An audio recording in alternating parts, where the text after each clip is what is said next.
दोस्तों, आप सबने केजीएफ का नाम तो सुना ही होगा। एक ऐसी फिल्म जिसने सिर्फ बॉक्स ऑफिस नहीं बल्कि करोड़ों दिलों को हिलाकर रख दिया। लेकिन क्या आप जानते हैं कि केजीएफ चैप्टर 2 की कहानी शुरू में किसी अलग तरह से सोची ही नहीं गई थी। आज की इस वीडियो में हम बात करेंगे उस सच की जिसने केजीएफ को सिर्फ एक फिल्म नहीं बल्कि एक सिनेमैटिक यूनिवर्स बना दिया। केजीएफ की शूटिंग के शुरुआती दिनों में टीम एक ही फिल्म बना रही थी, केजीएफ। प्लान बहुत साफ था। पहला भाग रॉकी की जर्नी सेट करेगा और दूसरा भाग क्लाइमैक्स में पूरी कहानी को बंद कर देगा। लेकिन जैसे जैसे शूट आगे बढ़ा, कैमरा चलता गया और लेंस के सामने रॉकी भाई की दुनिया खुलती गई। सब कुछ बदलने लगा।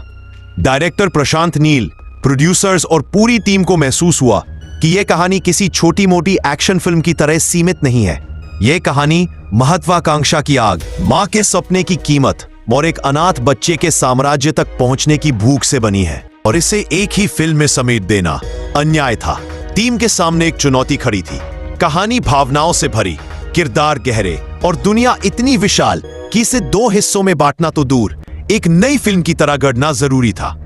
इसीलिए जो हिस्सा असल में केजीएफ के दूसरे हाफ के रूप में लिखा गया था, उसे पूरी तरह से नया विजन देकर बनाया गया। KGF chapter 2। यह फैसला आसान नहीं था क्योंकि इसका मतलब था नई स्क्रिप्ट, नए एक्शन ब्लॉक्स, नए किरदार और रॉकी भाई के लिए एक बिल्कुल नया सफर। टीम कई हफ्तों तक बैठकर कहानी को फिर से खंगालती रही। ओरिजिनल प्लान में जहां कहानी जल्दी से क्लाइमैक्स तक पहुंच जानी थी, अब उसे विस्तार दिया गया। हर किरदार को जगह मिली, हर इमोशन को सांस लेने का वक्त दिया गया और हर ट्विस्ट को दर्शकों की नसों तक पहुंचाने की योजना बनाई गई। प्रशांत नील जानते थे कि रॉकी जिस तरह केजीएफ में खड़ा हुआ है, उसे गिराने या उठाने के लिए एक साधारण विलेन काफी नहीं होगा। इसीलिए कहानी में आया एक ऐसा किरदार जिसने अधीरे की जगह ली। अत्यंत खतरनाक, शांत और खून से ठंडा अधीरा।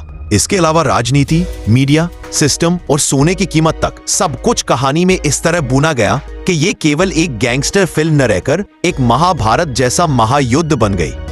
टीम ने महसूस किया था कि अगर वे इसे एक ही फिल्म में डालेंगे तो दर्शक वह प्रभाव कभी महसूस नहीं कर पाएंगे जो कहानी में छुपा था। इसलिए फैसला हुआ केजीएफ को नहीं बल्कि केजीएफ यूनिवर्स को जन्म देना होगा। और उसके बाद जैसी मेहनत की गई वह अपने आप में इतिहास बन गई। नए सेट्स, नए locations, gun fights, mines, helicopter shoots, dialogue इतने दमदार कि थिएटर हिल जाए। यश द्वारा निभाया गया रॉकी, जो केजीएफ चैप्टर 1 में एक उभरता हुआ योद्धा था, चैप्टर 2 में बन गया एक लीजेंड, एक ऐसी ताकत जिससे सरकार भी डरने लगी। लेकिन असली कमाल यह था कि टीम हर फ्रेम में वही इमोशन जोड़ना चाहती थी जिसने केजीएफ को खास बनाया, मां और बेटे का वादा। यही कारण है केजीएफ चैप्टर 2 सिर्फ चैप्टर 1 का सीक्वल नहीं बना बल्कि एक नया अध्याय बन गया। केजीएफ की टीम ने समझ लिया था कि रॉकी की कहानी रुकने वाली नहीं और दर्शक उसे रुकने देंगे ही नहीं। तभी जाकर बना केजीएफ चैप्टर 2, जो अपने आप में एक महाकाव्य बन गया। और आज यह फिल्म भारतीय सिनेमा की उस विरासत का हिस्सा है जहां कहानी को छोटा नहीं किया जाता, बढ़ाया जाता है। क्योंकि जब भावनाएं बड़ी हों तो फ्रेम भी बड़े चाहिए। केजीएफ की टीम ने सिर्फ एक फिल्म नहीं बनाई बल्कि एक ऐसा अनुभव दिया जो इतिहास में दर्ज हो गया। और यह सब इसलिए क्योंकि उन्होंने कहानी की आवाज सुनी और उसे फैलने दिया।